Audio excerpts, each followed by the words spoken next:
Hello à tous, c'est Thomas de Card Hunter, j'espère que vous allez bien. Aujourd'hui on se retrouve pour mon format de vidéo favori. Et oui, vous voyez cette boîte, c'est un retour PSA. Il n'y a pas de plus grande joie que de récupérer enfin ces cartes gradées. Et aujourd'hui on a 24 magnifiques cartes gradées, principalement du Pokémon, un petit peu de Flesh and Blood que j'ai reçu. Voilà, un envoi qui date de début septembre. On va découvrir ça tous ensemble et découvrir les notes également. Je dois vous annoncer que mardi prochain, je serai en live sur l'application Vogt à partir de 20 h sur un nouveau format qui s'appelle Vogt Première, où on va vendre que des très beaux items avec une valeur minimale de 150 €. Je vous ai fait une sélection de 50 items, principalement des cartes gradées. Il y a de très belles cartes du PSA, d'autres sociétés de gradation, mais principalement du PSA, avec notamment les Pikachu Poncho en PSA 10, avec le Dracofeu alternatif français en PSA 10. Beaucoup de très belles cartes. Tous les prix de départ seront à 50% de la valeur des items. Et c'est un tout nouveau format qu'on va tester avec Vogt. Je compte sur vous pour être là mardi prochain à 20 h sur l'application. Et on va également essayer de retransmettre ça en direct sur Twitch. Voilà. Donc on se voit mardi. Et sinon on se retrouve tout de suite pour découvrir ces 24 magnifiques cartes.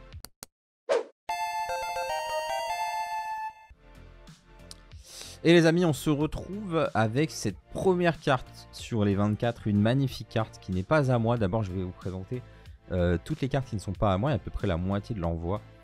Ce sont à des amis, je rends service. Donc ne me demandez pas, hein, je ne propose pas ce service.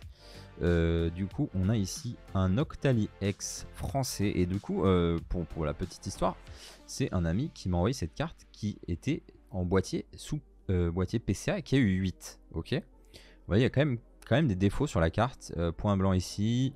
Ici, là, on a un défaut de coupe, on dirait bien. Gros point blanc ici. Point blanc là. Voilà, quelques légers points dans le coin aussi.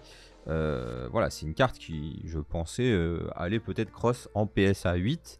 Et très surprenamment, cette carte a eu PSA 9. Voilà, PSA 9, je trouve que c'est vraiment plutôt gentil, hein, de la part de PSA sur cette carte. Franchement, Parfois PSA on a un peu du mal à comprendre, en tout cas tant mieux pour le propriétaire de cette carte. Après peut-être qu'elle a aucun autre défaut à part ses points blancs, hein, ce qui lui vaudrait d'avoir pourquoi pas un 9. Les points blancs au final on s'attarde beaucoup dessus, mais souvent ça ne représente qu'une partie assez faible de la note, hein. Si le centrage est parfait, la surface est parfaite, et le reste des côtés et des coins sont parfaits, voilà, pourquoi pas avoir 9. En tout cas cette carte-ci a eu 9. Voilà, très belle carte du coup, PSA 9, je sais pas combien on est en niveau pop, mais on doit pas être très élevé. Ensuite on continue avec ce Ectoplasma que j'ai ouvert moi dans mon box break de Gym Challenge. Vous savez, on a fait cette magnifique display l'année dernière, hein, il me semble, c'était l'année dernière, oui. On a ouvert un display japonais Gym Challenge et j'ai tiré cette magnifique carte pour une des personnes et je l'ai fait grader. Du coup, vous avez vu, hein, sur... Enfin, vous n'avez pas vu encore, si vous étiez là sur le live la dernière fois vous avez vu, mais j'ai réceptionné quasiment 200 cartes gradées. Ça fera l'objet de plusieurs vidéos en plusieurs parties qui arriveront dans les prochains mois, parce que je vais pas recevoir de nouvelles cartes PSA avant un petit moment maintenant. J'ai refait des envois, mais ça va mettre 3 à 4 mois à revenir. Du coup, en attendant, je vous posterai des réceptions de mon gros envoi au fur et à mesure. Et du coup, j'ai envoyé pas mal de cartes que j'ai ouvert moi-même en japonais et qui ont eu parfois 6, 7, 8, seulement quelques-unes qui ont eu 9, et celle-ci a eu 9, donc au final il faut être assez content. C'est pas du tout facile, hein, sur le Wizard même japonais d'avoir 10 aujourd'hui, je vous le garantis, même pour des cartes que vous sortez de booster. N'espérez pas forcément avoir 10, c'est pas du tout le cas. Et en tout cas ce Ectoplasma magnifique, carte bannie d'ailleurs, hein.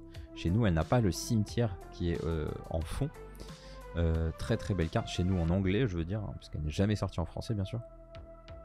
Mais c'est une magnifique carte d'Ectoplasma. Et le 9 au final c'est pas mal. Franchement c'est pas mal. Ensuite on a un Reptincelle édition 1. C'est du sortie de booster. Donc normalement c'est propre. Et on a eu un 10 là-dessus. Donc vraiment pas de surprise. Sortie de booster, les Unco, c'est plutôt facile d'avoir 10. J'ai envie de vous dire que vous avez à peu près 50% de chance peut-être d'avoir 10. Donc voilà. Allez, je vais repasser rapidement au-dessus également ce Carapuce qui a été sorti de booster. Et du coup, il y a eu un 10 là-dessus également. Donc ça, vraiment pas de soucis. Ensuite, on arrive sur une des cartes de la Discord, hein, mesdames et messieurs. Un Octali VMAX alternatif français. Voilà.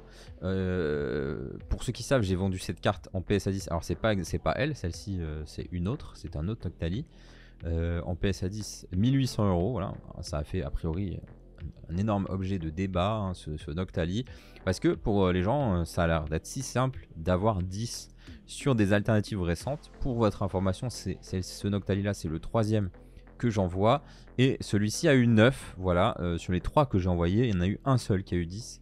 Donc c'est pas non plus, c'est pas si facile. Et pourtant, c'est des cartes qui ont été ouvertes à chaque fois par les propriétaires. Donc vous voyez, il y a quand même un léger défaut, on dirait, sur le coin. Je sais pas si c'est de la coupe. Mais globalement, il n'y a pas grand chose sur ces cartes, sûrement des micro détails. Mais ce Noctali, c'est pas si simple d'avoir 10. Faut pas croire que vous allez avoir 100% de chance. Je pense qu'on est en dessous du 50%. On doit être peut-être à 50%, je sais pas, à tester.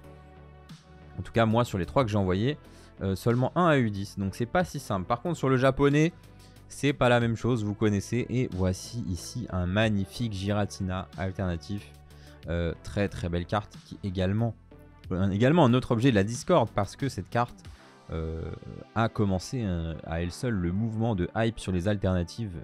C'est la première fois qu'on a vu une alternative monter aussi vite, qui a fait x2 en seulement quelques semaines, qui aujourd'hui vaut dans les 400 à 500 € non gradés, plutôt dans les 400 €. Et magnifique carte du coup en japonais. Par contre, voilà, les cartes, elles ont souvent très peu de défauts. C'est assez simple d'avoir un PSA 10 sur du japonais. Ça, c'est une réalité. Sur du français ou de l'anglais, c'est pas aussi facile. Mais sur japonais, ça va. À moins que vous ayez des défauts majeurs ou des choses... voilà, j'ai envie de vous dire 90% de chance, si votre carte n'a l'air d'avoir aucun défaut, d'avoir 10 sur une carte récente japonaise. Et du coup, ce Giratina, magnifique. Hein, vraiment très belle pièce de collection. Ce Giratina. Ensuite, on a une magnifique carte, ça c'est vraiment la folie. Dracofeu holo de Gardien de Cristal. Franchement, très très beau ce Dracofeu. J'aime beaucoup cette carte personnellement.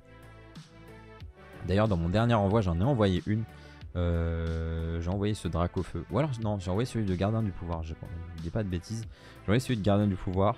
Ici, on a un Dracofeu qui avait un beau défaut ici. Mais sinon, plutôt propre. Ce Dracofeu. Je m'attendais à ce que ce soit un 7 ou un 8 quand même, parce qu'il n'est pas parfait non plus. Il y a des petits défauts de surface sur ce jeu, sur cette carte pardon, mais ça en reste pas moins une très belle carte. Et il y a eu un 8, donc très très bonne note. Ça fait vraiment plaisir pour ce Dracofeu ex-Gardien de Cristal. Alors les notes je les connais parce que je n'arrive pas à résister. Je ne peux pas m'empêcher de regarder les notes. Voilà. Je suis désolé hein, les amis, c'est absolument impossible hein, quand vous avez mis autant d'argent, c'est des cartes autant de valeur et tout. Vous pouvez pas vous empêcher de regarder les notes quand vous les recevez par mail, mais je pense que c'est quand même cool de partager ça avec vous. Vous pouvez essayer de faire le jeu comme ça, de deviner les notes à chaque fois que je vous présente une carte. Et ici on a un Mentali VMAX alternatif français. Voilà, français, j'ai déjà envoyé cette carte en japonais, j'ai eu 10. C'était assez facile, mais en français vous connaissez la difficulté, je vous en ai parlé juste avant. Et là, la carte, franchement, elle est vraiment clean. Je vois vraiment pas trop de défauts d'origine sur cette carte. Et c'est ça, en fait. Si vous avez une carte où il n'y a aucun défaut d'origine, bah, vous allez avoir 10. Et me font bien rire les gens qui sont en mode « Ah ouais, non, mais c'est trop simple d'avoir 10 chez PSA. » Bah oui, si tu envoies une carte qui n'a pas de défaut, tu vas avoir 10. On n'est pas sur du PCA ou je sais pas quoi, où avoir 10, c'est impossible. Si tu envoies une carte parfaite, elle aura 10. Voilà, je comprends même pas pourquoi ce concept-là n'est pas clair pour les gens. Si votre carte elle est parfaite à première vue, pourquoi est-ce qu'elle aurait pas 10 comme ce magnifique Mentali? Ça, c'est vraiment une très très belle pièce pour les collectionneurs de français. Malheureusement, elle n'est pas à moi cette carte. Voilà, je veux juste faire un petit point, mesdames et messieurs. PSA 10, c'est Gem Mint. BGS 9,5, c'est Gem Mint. Donc c'est normal que le 9,5 de Beckett soit équivalent au PSA 10. Et en fait, Beckett, ils ont un 10 chez eux qui s'appelle Pristine, c'est-à-dire vraiment absolument sans défaut. Gem Mint, ça veut pas dire que votre carte n'a pas de défaut. Voilà, elle peut être légèrement décentrée, elle peut avoir quelques défauts d'origine. Gem Mint ne veut pas dire que c'est une carte sans défaut. Pristine ou Black Label, chez BGS, ça veut dire que c'est une carte sans défaut. Donc il faut arrêter d'être mindfuck. C'est logique du coup qu'un PSA 10 soit équivalent à peu près à un BGS 9,5 en termes de difficulté d'obtention. Si vous envoyez un PSA 10 à Beckett, vous aurez pas tout le temps du tout le 9,5, mais ça va sûrement cross vraiment assez souvent, et inversement d'ailleurs. Mais quand on compare à des sociétés comme PCA ou d'autres sociétés françaises ou des sociétés full random, il faut juste mettre en contexte ce que veut dire, ce que veut dire leur 9,5, ce que veut dire leur 9. Voilà. Est-ce que leur 9,5 c'est Gem Mint? Il semblerait que oui. Vous regardez PCA, toutes les cartes ont 9,5. Aucune carte à 10. Les rares fois où il y a 10, c'est équivalent également à un 10 de BGS. Alors ça, je ne vous dis pas que c'est équivalent parce que c'est pas les mêmes noteurs, etc. Mais c'est aussi dur à avoir. Donc quand vous voyez un PSA 10, arrêtez de comparer ça à un 9,5 ou je sais pas quoi. Et les gens qui disent c'est trop simple d'avoir 10, vous êtes juste je sais pas ce qui vous arrive hein, les gars, mais faut un peu réfléchir, quoi. Voilà, bref, c'était le petit point pour expliquer parce qu'il y a beaucoup de confusion là, je vois beaucoup de gens qui comprennent rien en fait. Du coup on continue avec, bon ça vous la voyez à chaque fois j'envoie des cartes PSA, on retrouve ces cartes stamp. Pourquoi? Vous allez me dire, bah parce que c'est une dinguerie ces cartes, c'est une dinguerie. Donc on en envoie de temps en temps, celles-ci ne sont pas à moi d'ailleurs. Mais ça fait plaisir pour l'instant ces cartes. J'ai eu une fois 9 sur un négocié, et sinon j'ai toujours eu 10 sur toutes les cartes. Et celle-ci ne manque pas à l'appel, on a un 10 également. Et on a son compatriote qui a eu 10 aussi, magnifique. Magnifique, magnifique. Je pense faire signer ces cartes par Arita sur ma prochaine occasion, parce que j'aime vraiment beaucoup ces cartes, j'aimerais bien les avoir en PSA 10 avec la petite signature d'Arita, ça ferait plaisir. Ensuite, nous avons un magnifique Dracolos Holo, très très belle carte. DP combien? DP5. DP5, très très beau ce Dracolos, un des plus beaux Dracolos Holo qu'on ait pu voir, franchement, magnifique illustration. La carte a des légers défauts, elle est pas mint, et elle a eu 8. Voilà. Elle a eu 8, ça fait quand même plaisir hein, pour cette carte, même si on espérait le 9 sur l'envoi de cette carte. Voilà, on espérait le 9, on a eu 8, ça n'en reste pas moins une très belle carte. Alors ensuite, attention, une Victory Medal de l'époque de 2006. Voilà, 2006, donc on était dans... la fin des Diamants et Perles. On disait début de Diamants et Perles. Peut-être fin du bloc X. Je sais pas. Je crois que c'est Diamants et Perles. Et on a la carte de deuxième place en version argentée avec le stamp de 2006. Ça c'est très joli. Le petit stamp doré qui nous donne la date. Du coup ça c'est équivalent à une victoire de League Challenge ou autre, qu'on peut retrouver des Victory Cup chez nous. Mais en version japonaise. Qui date quand même de 2006. Hein. C'est une jolie carte. Franchement, les médailles sont très belles. Je préfère la deuxième version des médailles qui sont arrivées plus tard, je crois 2007-2008, qui sont, je trouve, encore plus jolies. Mais ça reste quand même une carte très sympa, une carte exclusive au Japon. Et on a une 9 sur cette carte, donc c'est très très bien. Très très très bien. Ces cartes-là, ça vaut, en 10, ça vaut autour des 500 $, pour vous donner une idée. Ensuite, on va arriver sur mes cartes. Hop. On arrive sur mes cartes et on commence avec la Champions Festival anglaise que j'ai récupérée bien sûr au championnat du monde. J'ai envoyé celle-ci, la version anglaise de la carte. Donc il n'y a pas de stamp ici, c'est pas une staff ou c'est pas une finaliste ou autre. C'est juste la version anglaise que j'ai tirée moi-même du sachet. Donc ces cartes-là c'est très très dur d'avoir 10. C'est quasiment impossible, enfin j'abuse, mais disons que c'est vraiment très très dur. Vous avez souvent même 8 sur ces cartes parce que dans les sachets, toutes les cartes sont comprimées dans les sachets, elles frottent entre elles et tout, c'est pas ouf. Et ici on a une 9, donc c'est pas mal. On aurait bien aimé faire le clutch et avoir 10, mais 9 c'est très bien pour une carte des Worlds, très très cool. D'ailleurs celle-ci je pense qu'elle va aller sur la boutique, donc si ça vous intéresse, n'hésitez pas, elle va sûrement être sur le shop très bientôt. Et du coup, j'ai également envoyé la version japonaise qui est là. Donc les versions japonaises, c'est de loin les versions les plus chères de ces promos des Worlds. En ce moment d'ailleurs, on a vu pas mal de promos des Worlds d'années précédentes partir à des plusieurs milliers de dollars en PSA 10. C'est une dinguerie. Donc vraiment c'est ouf. Je ne ferai jamais la collection en japonais, hein. C'est pour ça que j'ai commencé la collection moi en français de ces cartes. C'est les seules cartes en français que je collectionne quasiment. Et du coup en japonais je l'ai ouvert du sachet et je l'ai envoyé. Je vais la garder hein, probablement cette carte. J'étais très content d'avoir 10 sur cette carte. C'est plus simple sur les cartes japonaises, vous savez.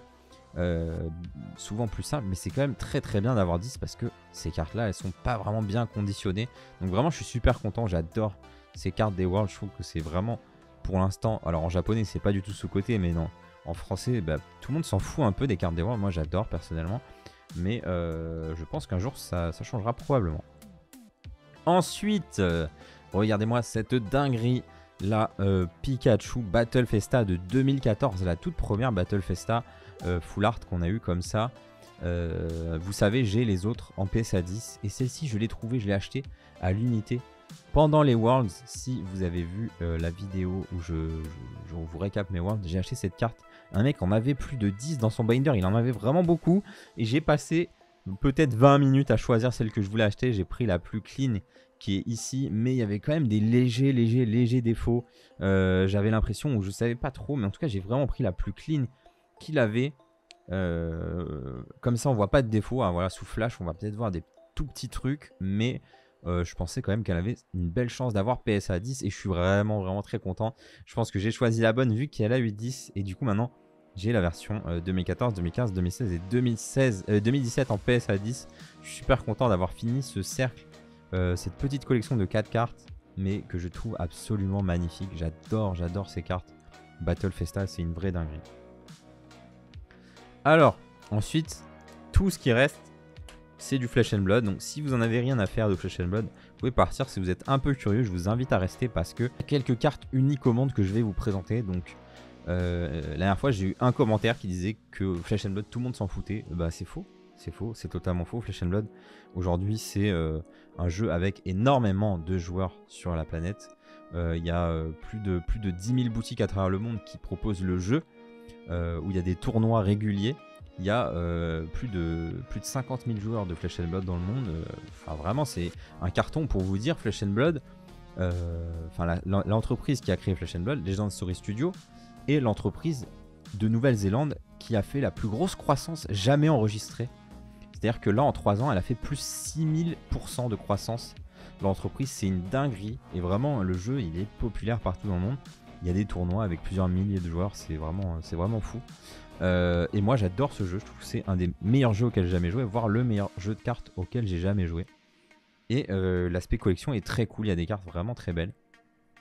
En tout cas, moi ça m'intéresse et je vous le partage. Du coup, si ça vous intéresse pas, tant pis pour vous. Mais ça sert à rien de venir râler en commentaire. En tout cas ici, on commence avec une carte qui n'est pas à moi, le reste sera à moi. Donc c'est la Great Library of Solana. C'est ici la Fable de Monarch, mais en version Rainbow. Donc ici c'est la version Unlimited en gros, on va dire. C'est pas la version First Edition de la Fable de Monarch. Donc les Fables, c'est les cartes qu'on a toutes les 40 boîtes de booster. C'est vraiment les cartes très rares dans Flesh and Blood. Et ici, celle-ci, c'est très beau parce qu'elle est dans ce format paysage et la carte est vraiment magnifique. Et du coup cette carte a eu 10, donc c'est super, je suis content pour le propriétaire. Et ensuite toutes les cartes sont à moi, on va regarder ça ensemble. Donc on va commencer, allez commençons avec cette carte Taipanis Dracai of Judgment. Ceci est c'est une carte en cold foil double face. Ça vraiment je trouve ça incroyable, les cartes double face à Flesh and Blood, c'est vraiment très beau. Avec l'effet cold foil. Du coup cette carte-ci était réservée aux juges qui ont jugé sur notamment les Pro Tours ou les championnats du monde qui arrivent. Et du coup c'est une carte exclusive pour les juges. Très belle carte. Et du coup j'adore les cartes double face, vous allez voir, c'est pas du tout la seule que j'en vois aujourd'hui. Et on a eu 10 sur cette carte, ce qui est vraiment bien. Donc j'ai bien fait attention d'acheter une qui avait pas de défaut. Sur Flesh and Blood, malheureusement, il y a souvent des défauts d'origine sur les coins. On retrouve souvent des petits points blancs, etc. Donc là, je suis très content d'avoir cette carte en PSA 10. C'est pas ma préférée. La dernière fois, je vous avais montré le Yorick qui a eu 9. malheureusement. Que elle, j'adore, c'est vraiment une de mes cartes favorites. Mais je vais sûrement en envoyer un parce que j'ai envie d'avoir 10 sur tous les personnages double face, tout simplement. Ensuite, on a Kano Draco de l'Éther, qui est une Marvel de HP1, donc la première série en français. Vous voyez, c'est parmi les premières cartes en français. Donc ici, on a Kano Draco de l'Éther. En français, c'est Cold Foil et c'est aussi double face. Regardez ça. Voilà, c'est vraiment, vraiment trop beau. Donc ça, c'est des personnages que vous pouvez incarner dans le jeu. Hein. C'est la même chose que celle juste avant. Donc c'est votre perso que vous incarnez. Mais vous pouvez choisir sa version double face comme ça. Sur le champ de bataille, vous avez cette carte. Vous pouvez même jouer avec la carte PSA. C'est ça qui est trop cool. Vous pouvez arriver et poser ça sur votre champ de bataille. Et ça représente votre héros. Et du coup, celle-ci, j'ai eu 10. Donc vraiment très très content aussi. J'ai bien fait attention d'acheter des belles cartes sur ces cartes Marvel. Donc ça, c'est vraiment assez chaud à trouver. On en a une toutes les 8 boîtes de booster environ sur cette série, qui est la première série en français. Et c'est des cartes qui n'existent pas en anglais. C'est ça qui est vraiment bien. Les cartes double face comme ça, elles existent uniquement, enfin sur ces héros, hein, elles existent uniquement en espagnol, italien, allemand et français. Voilà, donc c'est vraiment une très belle carte. Très content d'ajouter ceci à ma collection. Donc dans le même esprit, on a cette carte magnifique Dash que j'ai ouverte. Celle-ci, je l'ai ouverte comme le Reinhardt. Je ne l'ai pas ouverte en stream ou quoi, je l'ai ouvert en off je crois. Ah non, je l'ai peut-être ouverte en stream cette carte. Je crois que je l'ai ouverte en stream. Regardez-moi ça, vraiment magnifique. Et du coup celle-ci a eu 10 également. Donc pour l'instant j'ai envoyé 3 héros HP1. Reinhardt que j'ai ouvert, Dash que j'ai ouvert et Kano. Et elles ont toutes eu 10. Donc franchement très content. Là dans mes derniers envois j'ai encore envoyé quelques-unes de ces cartes. En espérant également avoir 10 sur celle-ci. Ensuite, nous avons ici Aeophidia, c'est la fable de Arcane Rising. Du coup, celle-ci, c'est une carte que j'avais achetée il y a un moment et je savais qu'il y avait, enfin, il y a un gros défaut en fait. Il y a un gros défaut sur la carte. Je l'ai quand même envoyée en sachant qu'elle aurait probablement pas 10, malheureusement. Et elle a eu 9, donc ça me paraît legit. Voilà, il y a juste ça comme défaut, mais c'est trop pour avoir 10, je pense. Du coup, on a une 9 sur cette carte. Donc celle-ci, je vais la vendre, je pense, tout simplement. J'essaie d'avoir que des 10 sur Flesh and Blood, à part si c'est des cartes méga rares. Ensuite, j'ai envoyé 2 cartes Fable, mais en français, en fait. C'est Fable en français. On peut les trouver dans HP1 également. La seule sortie en français, c'est Black... c'est History Pack Black Label, tout simplement en français. Donc ces cartes là je ne les ai pas sorties moi-même, mais elles ont des légers défauts. Donc je savais que ça allait être dur. Donc j'ai eu 9 sur ce cœur de Fayendal et sur cet éclair d'Arche Nuit. Lui je pensais avoir 10 honnêtement. Je pensais avoir 10, il y a genre un petit point blanc là, mais voilà, il y a 2 points blancs là, c'est vrai. Je pensais qu'il y avait une chance d'avoir 10 quand même et j'ai eu 9 malheureusement. Donc celles-ci ont déjà été vendues avant le stream. Voilà, maintenant j'arrive aux 2 cartes, qui sont 2 cartes absolument incroyables pour tous les amateurs de Flesh and Blood ou les collectionneurs. On va commencer avec cette Fayendal Spring Tunic. Donc cette carte là, c'est pas simplement la tunique qu'on connaît, qui est un équipement, vraiment emblématique du jeu. Et qui est très joué et qui est vraiment là depuis le début. Ici c'est une version Extended Art en fait. Normalement sur la tunique on a l'illustration jusqu'ici et du coup là on a le visage de la porteuse de la tunique et une version étendue ici. On voit c'est un peu transparent et on voit l'art vraiment en entier de la carte et c'est pour ça que cette carte est absolument incroyable. Surtout cette carte là, c'est une promo qui a été donnée aux vainqueurs des tout premiers Road to National. Donc c'est à dire qu'il y en a eu extrêmement peu de cette carte parce que si vous gagnez Road to National vous avez cette carte. Par exemple en France il n'y avait que 2 tournois, dans la plupart des pays d'Europe on avait 1 à 2 tournois seulement pour gagner cette carte. Donc je pense que cette carte existe probablement en moins de 100 exemplaires ou disons une centaine d'exemplaires au maximum pour cette carte. Donc c'est vraiment extrêmement rare et cette carte là il y en a à grader chez PSA mais aucune n'a eu 10 jusqu'à celle-ci. Donc vraiment c'est incroyable. C'est la seule gradée 10 qui existe de cette carte. Je suis vraiment hyper content. J'ai galéré à trouver la carte non gradée. C'est une absolue horreur pour trouver cette carte non gradée. Et j'ai eu la chance d'avoir à 10 et d'avoir une carte parfaite, presque parfaite en tout cas comme on l'a dit. Vous voyez, il y a quand même ici voilà, il y a un bon point blanc ici là, mais sinon globalement la carte est nickel. Il y a de la poussière là dessus, mais vraiment je suis trop content d'avoir 10 sur cette carte. C'est vraiment une vraie pépite. Donc cette carte elle existe en gold foil également, donc avec les contours dorés. Et c'est la carte la plus rare du jeu. Elle existe en moins de 15 exemplaires je crois, ou moins de 20. Et c'est la plus chère du jeu aussi. Celle-ci pour l'instant j'ai l'impression est globalement sous-cotée. Mais là l'avoir en 10 c'est vraiment une folie. C'est vraiment la folie. Deuxième carte que je vous présente, c'est la carte Taylor, qui est une carte que vous pouvez gagner uniquement en faisant un concours de cosplay ou en étant invité pour cosplayer à un event par LSS. Donc regardez-moi ça, tout simplement Taylor c'est la personne qui a fabriqué la Spring Tunic que vous voyez là. Vous la voyez ici, la tunique elle est là également. Donc Taylor c'est le personnage qui a fabriqué cette tunique et c'est une version double face cold foil. Regardez-moi cette illustration qui est absolument incroyable avec ce petit corgi là, tous les détails brillants. Putain, je suis désolé qu'il y ait le reflet à chaque fois, hein. Vous avez le reflet malheureusement, vous voyez pas vraiment entièrement la beauté de la carte. Mais cette carte-ci est extrêmement rare. Du coup, elle est donnée à chaque fois dans les events à 1-2 exemplaires aux gagnants des concours de cosplay. Cette carte-là, probablement, il en existe moins de 30 exemplaires dans le monde pour l'instant. Je ne sais pas jusqu'à quand elle va être distribuée. Peut-être qu'à un moment, ça passera sur une autre carte. Mais c'est une carte qui est extrêmement rare et qui n'avait même jamais été gradée par PSA jusqu'à présent. Il faut savoir que sur Flesh and Blood, les gens gradent souvent chez Beckett, mais également chez une autre société qui s'appelle PCG, qui s'est spécialisée dans Flesh and Blood. Mais il y en a quand même extrêmement peu. Je pense pas qu'il y ait beaucoup de cette carte gradée tout court. Je dirais moins de 10 exemplaires qui ont été gradés en tout chez toutes les sociétés. Et j'ai la chance que cette carte ait eu également 10. Et j'ai les deux qui ont le numéro qui se suivent en 10. C'est absolument incroyable. Je pense que, je vous le dis honnêtement, je pense que ça arrivera. Ça peut jamais re-arriver. En fait, je pense pas que quelqu'un grade ces deux cartes et qu'il les grade à la suite et que les deux aient 10. C'est absolument fou. Je suis vraiment trop content. C'est vraiment des pièces de fou à avoir. Je trouve ces cartes absolument magnifiques. Flesh and Blood. Les dessins, je les trouve vraiment très réussis. Et surtout l'effet des cartes en gold foil, notamment ici, qui est une vraie pépite. Voilà, je parle beaucoup, mais en tout cas, j'ai un vrai amour pour ce jeu.